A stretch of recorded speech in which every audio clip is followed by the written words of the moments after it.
En quins afers públics poden participar els ciutadans de Calella, qui ho pot fer i en quines condicions? Aquestes són només dues de les preguntes a què donarà resposta el Pla Director de Participació Ciutadana que a partir del mes de setembre començarà a prendre forma, una iniciativa que impulsa la Regidoria de Ciutadania de Calella i que s'elaborarà de forma paral·lela al Pla d'Igualtat d'Oportunitats entre dones i homes del qual els parlàvem la setmana passada.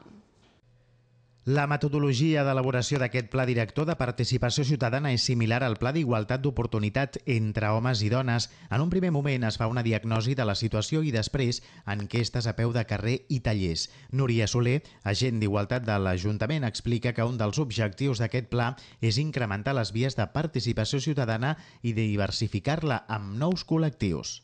Doncs hi havia la voluntat des de ja fa temps de millorar les vies de participació i també la diversitat de la participació, perquè els consells hem estat veient que estan integrats per un perfil molt concret de persones i volem que arribem potser més gent jove, gent més migrant, més dones, d'acord? Llavors, la idea és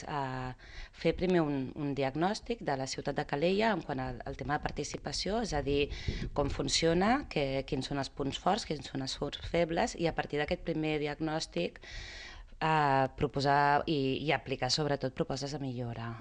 Núria Soler demana la col·laboració de tots els ciutadans per tal que puguin dir la seva durant la confecció del Pla Director de Participació Ciutadana. Potser és una mica anticipat, però d'animar la ciutadania de que realment sí que participi, que col·labori perquè realment és la voluntat de l'Ajuntament de millorar i d'apropar una mica la veu de les persones a l'hora des de millorar les places fins a l'hora de fer polítiques, per exemple, el tema d'igualtat que ara estava llegint aquí.